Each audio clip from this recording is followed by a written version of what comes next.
മുംബൈ ഭീകരാക്രമണ കേസ് പ്രതി തഹാവൂർ റാണെ ഇന്ന് ഡൽഹിയിലെത്തിക്കും. എത്തിയാലുടൻ റാണയെ NIA അറസ്റ്റ് ചെയ്യും. ഡൽഹി പട്യാല ഹൌസ് കോടതിയിൽ NIA കേസുകൾ കേൾക്കുന്ന ജഡ്ജിക്ക് മുൻപാകെയാണ് റാണയെ ഹാജരാക്കുക. സുരക്ഷാ കാരണങ്ങളാൽ വീഡിയോ കോൺഫറൻസിംഗിലൂടെയായിരിക്കും കോടതി നടപടികൾ. വിശദാംശങ്ങളുമായി ബാലഗോപാൽ ഡൽഹിയിൽ നിന്നും ചേരുന്നു. Balagopal, good morning. തഹാവൂർ റാണെ ഇന്ന് ഇന്ത്യയിൽ എത്തിക്കുന്നതിലൂടെ വലിയൊരു നേട്ടമാണ് ഇന്ത്യ ഉണ്ടാക്കിയിരിക്കുന്നതെന്ന് അമിത്ഷായുടെ വകയായ ഒരു പ്രസ്താവനയും ഉണ്ടായിരുന്നല്ലോ. വിശദാംശങ്ങൾ എന്താണ് ബാലഗോപാൽ?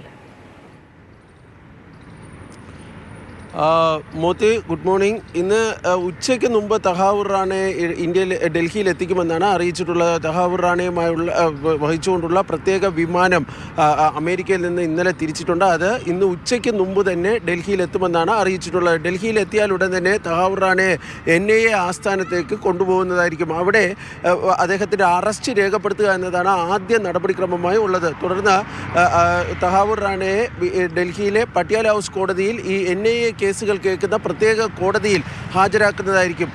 ഈ സുരക്ഷാ കാരണങ്ങളാൽ തഹാവൂർ റാണയെ നേരിട്ട് ഹാജരാക്കാനുള്ള സാധ്യത കുറവാണ്. മറിച്ച് വീഡിയോ കോൺഫറൻസിങ്ങിലൂടെ ആ നടപടികൾ പൂർത്തിയാക്കാനാണ് സാധ്യത. ഇതിനുശേഷം ജുഡീഷ്യൽ കസ്റ്റഡിയിലേക്ക് വിടുമെന്നാണ് ഈ അന്വേഷണ ഏജൻസികളുമായി ബന്ധപ്പെട്ട കേന്ദ്രങ്ങൾ പറയുന്നത്. തഹാവൂർ റാണയെ ഡൽഹിയിലേക്ക് ഈ തിഹാർ ജയിലിൽ പാർപ്പിക്കുവാനാണ് നിലവിൽ തീരുമാനിച്ചിട്ടുള്ളത്. ഡൽഹി വിമാനത്താവളത്തിലും NIA ആസ്ഥാനത്തിന് സമീപത്തുമൊക്കെ വലിയ സുരക്ഷാ ക്രമീകരണങ്ങളാണ് നിലവിൽ ഏർപ്പെടുത്തിയിട്ടുള്ളത്. ഈ എപ്പോൾ കൊണ്ടുവരുമെന്ന് ഉൾപ്പെടെയുള്ള കാര്യങ്ങൾ ഇതുവരെയും സർക്കാർ ഔദ്യോഗികമായി പുറത്തുവിട്ടിട്ടില്ല. പക്ഷേ ഞാൻ നേരത്തെ പറഞ്ഞതുപോലെ തന്നെ ഉച്ചയ്ക്ക് മുമ്പ് കൊണ്ടുവരാനാണ് സാധ്യത. ഡൽഹിയിൽ നിന്ന് മുംബൈയിലേക്ക് ഈ ഒരു ഘട്ടത്തിൽ അദ്ദേഹത്തെ കൊണ്ടുപോകേണ്ടി വരും. അപ്പോൾ മുംബൈയിലെ ആദർ റോഡിലെ ജയിലിലായിരിക്കും തഹാവൂർ റാണയെ പാർപ്പിക്കുക. അവിടെ 12-ാം നമ്പർ ബാരക്ക് തഹാവൂർ റാണയെ പാർപ്പിക്കാൻ വേണ്ടി എല്ലാ സജ്ജീകരണങ്ങളും ഒരുക്കിയിട്ടുണ്ട്. അതേ ബാരക്കിലായിരുന്നു, അതായത് ബാരക്ക് 12-ലായിരുന്നു നേരത്തെ അജ്മൽ കസബിനെയും പാർപ്പിച്ചിരുന്നത്.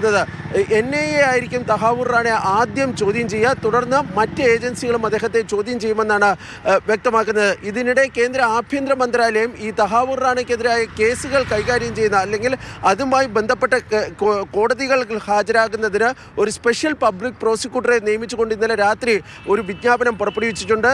നരേന്ദ്ര മാനെയാണ്, പ്രമുഖ അഭിഭാഷകനായ നരേന്ദ്ര മാനെയാണ് സ്പെഷ്യൽ പ്രോസിക്യൂട്ടറായി നിയമിച്ചുകൊണ്ടുള്ള ഈ വിജ്ഞാപനം പുറത്തിറക്കിയിരിക്കുന്നത്. മൂർത്തി പറഞ്ഞതുപോലെ തന്നെ ഇന്നലെ ഒരു ചടങ്ങിൽ ഒരു സ്വകാര്യ ചടങ്ങിൽ പങ്കെടുത്തുകൊണ്ട് സംസാരിക്കവെയാണ് കേന്ദ്ര ആഭ്യന്തരമന്ത്രി അമിത്ഷാ തഹാവൂർ റാണയെ ഇന്ത്യയിലേക്ക് കൊണ്ടുവരാൻ കഴിയുന്നത് അല്ലെങ്കിൽ അതൊരു നരേന്ദ്രമോദി സർക്കാരിൻ്റെ ഒരു വലിയ നേട്ടമാണെന്ന് അദ്ദേഹം പറഞ്ഞത്. കാരണം ദീർഘകാലമായി ഇന്ത്യ ഇതിനുവേണ്ടി ശ്രമിക്കുകയാണ്. തീവ്രവാദത്തിനെതിരായുള്ള ഇന്ത്യയുടെ ശക്തമായ നടപടികളിൽ ഏറ്റവും നിർണായകമായ നാഴികക്കല്ലിൽ ഒന്നാണ് ഈ തഹാവൂർ റാണയെ ഇന്ത്യയിലേക്ക് കൊണ്ടുവരികയും അദ്ദേഹത്തിന് ഇന്ത്യൻ ഏജൻസികൾക്ക് ചോദ്യം ചെയ്യാനുള്ള അവസരം ലഭിക്കുന്നതെന്നും അതുപോലെ തന്നെ ഇന്ത്യൻ നിയമത്തിൻ്റെ അടിസ്ഥാനത്തിൽ അദ്ദേഹത്തെ വിചാരണയ്ക്ക് വിധേയനാക്കാൻ വേണ്ടി കഴിയുന്നതെന്നുമാണ് കേന്ദ്ര ആഭ്യന്തരമന്ത്രി ഇന്നലെ പറഞ്ഞത്.